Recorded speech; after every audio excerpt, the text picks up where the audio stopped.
All right guys, आज Chennai super king की नए कप्तान थाला की अगुवाई में चेन्नई सुपर किंग को अपने होम चिपोक में केकेआर से 8 विकेट से 103 पे ऑल आउट होने के बाद शर्मनाक तरीके से हार मिला। फिर वो जो लोग कह रहा था चेन्नई सुपर किंग की थाला कप्तान बनने के बाद फिर से चेन्नई सुपर किंग को सही पटरी में लाएगा, परंतु आज जो चेन्नई सुपर किंग केकेआर से 103 पे ऑल आउट होने के बाद 8 विकेट से अपने घर चिपक के मैदान में शर्मनाक हार के बाद लोगों ने एक कहना चालू कर दिया, थाला क्या सीएसके को सही पटरी में लाएगा। उल्टा सीएसके उल्टी पटरी में चलना शुरुआत कर दी। चेन्नई की इस पिच में जहां पर सीएसके के बल्लेबाजी करने में काफी स्ट्रगल कर रहा था, काफी मुश्किल लग रहा था, वही केकेआर का बल्लेबाज इस पिच में बल्लेबाजी करने आते तो बड़े आसानी से रन बनाते। ऐसा लगा नहीं उनको इस पिच में मुश्किल हो रहा है, सीम स्विंग टर्न हो रहे, ऐसा लगा सीएसके के बल्लेबाज उनके अंदर ही गड़बड़ी है,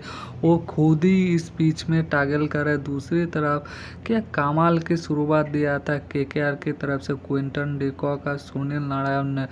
इन दोनों ने पावर प्ले में पहले तो 103 में ऑल आउट करने के बाद सीएसके को पूरी तरह वन साइड कर दिए थे। जिस तरह से इन दोनों ने ताबड़तोड़ शुरुआत किए थे, क्विंटन डिकॉक और सुनील नारायण जब बल्लेबाजी करने आते इस पिच में कोई मुश्किल लगता ही नहीं, उन्होंने ताबड़तोड़ शुरुआत किया था। क्विंटन डिकॉक 16 पे 23 बना के जब आउट होते वहां पर सुनील नारायण ने अजिंक्य रहाणे के साथ क्या फेंटा लगा। पावर प्ले में उन्होंने सीएसके को इस मैच से वन साइड कर दिए थे। केकेआर की तरफ से 18 गेंदों पे 44 रन बना के 3 चौका 5 छक्के के साथ के कमाल पावर प्ले में बल्लेबाजी करते हुए वहीं पर सुनील नारायण ने इस मैच को केकेआर की तरफ से वन साइड कर दिए थे सीएसके से। कमाल के उन्होंने पारी खेल के गया। उसके बाद अजिंक्य रहाणे रिंकू सिंह ने आके थोड़ा सा छोटा सा नॉक खेला। इन दोनों के छोटा सा कैमियो ने केकेआर ने सीएसके का 103 की छोटी स्कोर को बड़े आसानी से 10 ओवर के अंदर चेस करके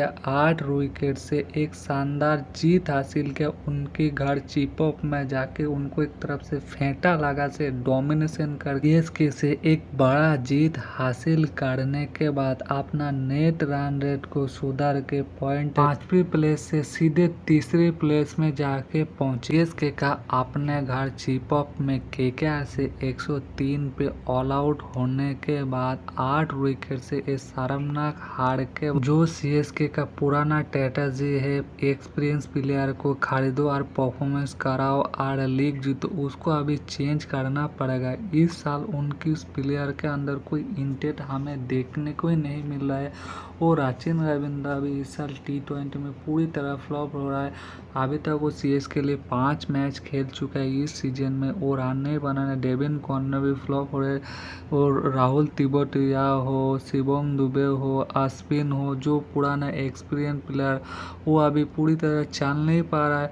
अभी इस स्ट्रेटजी को चेंज करके नया जमाने का जो T20 क्रिकेट बदल गया उसी हिसाब से उनको प्लेयर खरीदना पड़ेगा।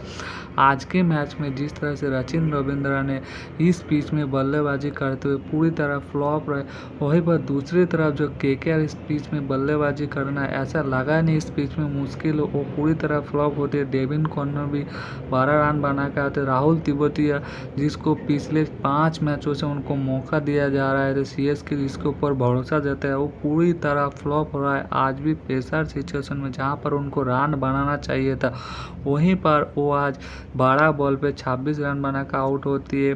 और शिवम दुबे आज भी उनको ऊपर मिडिल ऑर्डर में जो दामोदर था पिछले 6 मैचों से उनसे वो परफॉर्मेंस नहीं आ रहा है।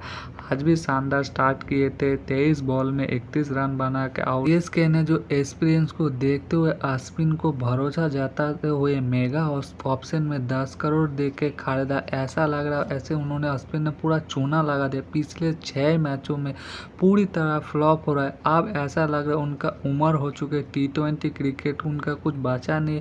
वो जो यूट्यूब चैनल चलाते वही उनको चलाना चाहिए, मैच नहीं खेलना चाहिए। जिस तरह से बैक टू बैक 5 मैचों से फ्लॉप हो रहे, ना उनकी गेंदबाजी में वो धार देखने को मिल रहा है T20 में, ना वो बल्लेबाजी में थोड़ा बहुत स्लॉक कर पा रहा है, ना उनकी गेंदबाजी में वो धार हमें देखने को मिल रहा है। अब CSK को ये सोचना पड़ेगा, उनका कुछ जो बड़ा पुराना एक्सपीरियंस प्लेयर है उसको छोड़ के नया जमाने का T20 टीम बनाना पड़ेगा। महेंद्र सिंह धोनी वो तो पिछले सीजन में नहीं खेला था, इस बार भी जो इस तरह से परफॉर्मेंस कर रहा है उनको कप्तानी दिया गया, उनको भी रिमूव करना पड़ेगा। रविंद्र जडेजा की उसका भी इस बैक टू बैक 2 सीजन में उतना कुछ परफॉर्मेंस ना, 2024 में भी उतना परफॉर्मेंस नहीं दे पाया, 2023 में भी सेम, ना एज अ बल्लेबाज हो एज अ गेंदबाज हो उस तरह से उनका इम्पैक्ट हमें देखने को नहीं मिल रहा है जिस तरह से पहले उनका देखने को मिलता था CSK के लिए, वो एज अ बल्लेबाज हो एज अ गेंदबाज हो। इसलिए इन सारे एक्सपीरियंस और एज वाले प्लेयर से अभी CSK को मूव ऑन करना पड़ेगा। नया जमाने का T20 जो चेंज हो चुका है उसी हिसाब से यंग स्लॉट खिलाना पड़ेगा। कि आप में इसे क्यों बोले कुछ हार्ड शॉट इसलिए बोल रहा हूँ क्योंकि यहीं पर देखिए जहाँ पर पहले दूसरे पारी में जब बल्लेबाजी करने आती है KK ऐसा लगा ही नहीं है कि स्लो है बल्लेबाजी करने, काफी स्ट्रगल कर, उन्होंने तो ताबड़तोड़ तरीके से एक 10 ओवर के अंदर ही रन को चेज करके आराम से उनको फेंटा लगा से मैच जीत। वहीं पर जब CSK के बल्लेबाजी इस पिच में बल्लेबाजी करने आती है तो ऐसा लगा इस पिच में उनको बल्लेबाजी में काफी स्ट्रगल कर रहे, सीम स्विंग हो रहा है। वहाँ पर जिस तरह से KKR की गेंदबाजी किया, मोइन अली ने भी शानदार गेंदबाजी किया, सुनील नारायण ने आज कमाल की गेंदबाजी, उनकी गेंद को आज CSK के बल्लेबाज पढ़ ही नहीं पाया, पूरी तरह उनको स्ट्रगल किया। 16 रन दे के उन्होंने 3 विकेट हासिल किया। दूसरी तरफ वरुण चक्रवर्ती ने भी 22 रन दे के 2 विकेट हासिल किया। वहीं पर इसी पिच में जब CSK के गेंदबाज जब गेंदबाजी करने आते उनको जबरदस्त तरीके से फेंटा लगते हो। खालिल अहमद ने 3 ओवर गेंदबाजी करके 44 रन दे के गए, अश्विन ने 3 ओवर गेंदबाजी करके 40 रन दे के गए। दूसरी तरफ नूर इमाद जिन्होंने थोड़ा सा इकोनॉमी था उन्होंने 2 ओवर गेंदबाजी किया, 16 रन दे के 1 विकेट हासिल किया। दूसरी तरफ उनके दूसरे गेंदबाज पूरी तरह फ्लॉप रहे, विकेट नहीं हासिल कर पाए और उनको जबरदस्त तरीके से फेंटा लगे। इसीलिए अभी CSK को कुछ चेंजिंग करना पड़ेगा। इस साल उनका जो बुरी हालत हो चुका है, अपने घर जो चेन्नई जो चिपॉप उनको घर माना जाते, इस साल बैक टू बैक चौथे मैच अपने घर में हारना, से पहले उन्होंने RCB से हारना, दिल्ली से हारना, पंजाब से हारना, अब KKR से हारना। अपने घर में जो अभी तो केला माना जाता था CSK का, वो अभी केला वो ऐसा लग रहा है वो टूट चुका है। इस साल उनके जो बल्लेबाज पूरी तरह फ्लॉप हो रहा है। अभी इसको देख के ऐसा लगा उनको चेंज करके नया जमाने के तरीके से उनको स्क्वाड को नए तरीके से रीबिल्डिंग करना पड़ेगा। आप लोगों को क्या लगती है कमेंट करके हमें बताना, चैनल को सब्सक्राइब पक्का करना।